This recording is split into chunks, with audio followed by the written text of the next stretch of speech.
Hey everyone, and welcome to today's Explainer. We're going to be unpacking a really fascinating piece of folklore today called The Last Path of the Dark Forest. Now, on the surface, sure, it sounds like your typical eerie myth, but as we'll see, it's actually a profound, incredibly deep psychological allegory. As we walk through this story together today, I want you to pay close attention to how a tale full of magic and monsters actually maps perfectly onto the human mind. It's like a giant puzzle, and the pieces fit together beautifully. Okay, let's dive into this. Can you face your biggest fear? I mean, really face it? Because that is the core challenge lying right at the heart of the village of Suryapur. This is a story that basically dares to ask, what actually happens when we stop running away from the shadows and, deliberately step right into them? Before we break down the mechanics of this myth, just keep that question in the back of your mind. How you answer it might just change how you see this entire journey we're about to go on. Section 1. The Old Belief of Suryapur, the village myth of the changing forest. So our story sets the stage in this really small, quiet settlement. It's the kind of place where an ancient, unspoken curfew completely rules the night, and you've got village elders literally rushing children indoors the second the sun sets. And why? Well, it's all because of this intense legend about a mysterious last path that supposedly forever changes anyone who dares to walk it. Let's move to and see how this built, because this whole transformation happens over just a single night. At sunset, pure fear drives that strict village curfew. By the middle of the night, this eerie, glowing blue path appears in the woods. And by morning, any traveler who actually walked it comes back fundamentally altered. Enter our protagonist, Arjun. He's an 18-year-old skeptic who basically says, no way, and decides to test this timeline for himself. He's totally convinced these are just tall tales meant to control people through fear, so he ventures out completely alone.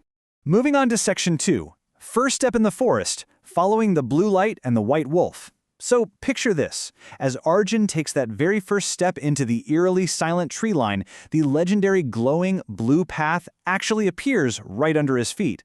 And out of nowhere, this incredibly calm, mysterious white wolf arrives, seemingly just to guide him deeper and deeper into the unknown. Following this wolf, Arjun eventually stumbles upon the ruins of this ancient broken-down stone temple. And sitting right there at the door is an old sage. The sage slowly opens his eyes and delivers this deeply cryptic warning. He says, "The end of the path you are walking is not outside, but within you." Now, remember, Arjun is an 18-year-old skeptic, right? So naturally, he just kind of rolls his eyes, brushes this off, and keeps walking. But as we'll see, the sage actually just handed him the absolute psychological master key to surviving this forest. Section 3. The Difficult Test of Greed, the Phantom Girl and the Golden Chest. Now, guys, this is where things really kick into high gear. Almost instantly, the environment around him completely destabilizes. The glowing path just vanishes. Suddenly, this phantom girl appears out of the mist, and she's holding a lantern and offering him a chest literally overflowing with gold coins. "It can all be yours," she whispers to him. "Just one more step." But right as Arjun reaches his hand out to take it, the sage's warning echoes in his mind. Not everything that glitters is true. He suddenly realizes, wait a second, this is a trap for the ego. So he actively pulls his hand back. He completely rejects the temptation. And instantly, the magical illusions shatter.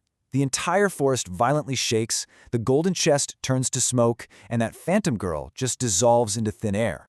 With all those illusions completely cleared out, a massive stone door is revealed in the darkness, and carved right into it is this exact inscription.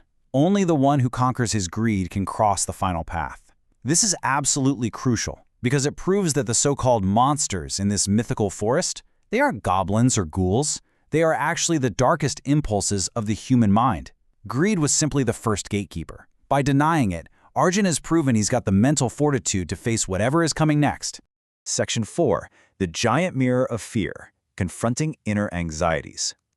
So Arjun pushes open this incredibly heavy stone door and steps inside. And in this quiet chamber, he finds no physical treasure and no physical monsters at all.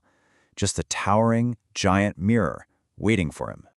Now, what's really interesting about this slide is what actually shows up in that reflection. Arjun doesn't see his own face looking back at him. Instead, the mirror projects his most visceral, relatable anxieties. We're talking the crushing fear of failure, the haunting fear of loneliness, and this paralyzing worry about the future. These are profoundly human fears. Honestly, ask yourself, if you were standing in front of that giant mirror right this second, What specific fears would it be projecting back at you? Section 5. The real treasure and victory. Acceptance brings the golden light. This is the beautiful climax of the whole journey. Arjun finally gets it. He realizes the secret of the forest isn't some dark curse, it's his own mind. And the very moment he consciously accepts all of his internal fears and vulnerabilities, the mirror glows, the illusions shatter entirely, and the forest fills with this warm golden light. The white wolf even returns to safely guide him home. And this brilliantly illustrates the massive gap between perception and reality. Think about it. The villagers wholeheartedly believed the forest changed people through dark magic and literal monsters, that it was something happening to them. But Arjun's journey proves it's actually something happening within you. It changes you by forcing self-acceptance. When he gets back to the village and everyone is crowding around asking what treasure he found, he just smiles. He tells them he found no gold, but he did conquer his own fear. So the crucial point is that this piece of folklore is actually just a brilliant 3-step instruction manual for building mental resilience. Step 1, you have to reject greed. Let go of those superficial distractions and your ego. Step 2, face your inner fear. You have to actively look into the mirror instead of turning away from it. And step 3, accept yourself. Recognize that your anxieties are absolutely a part of you, but they do not have to control you. Legend has it that after Arjun's journey, the final path of the forest never appeared to anyone again. It only opens for those who are genuinely ready to face themselves.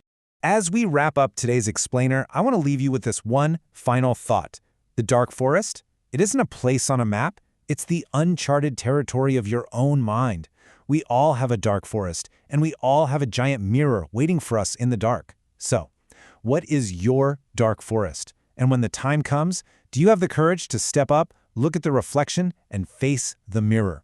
Keep learning, keep facing those fears, and I will see you in our next explainer.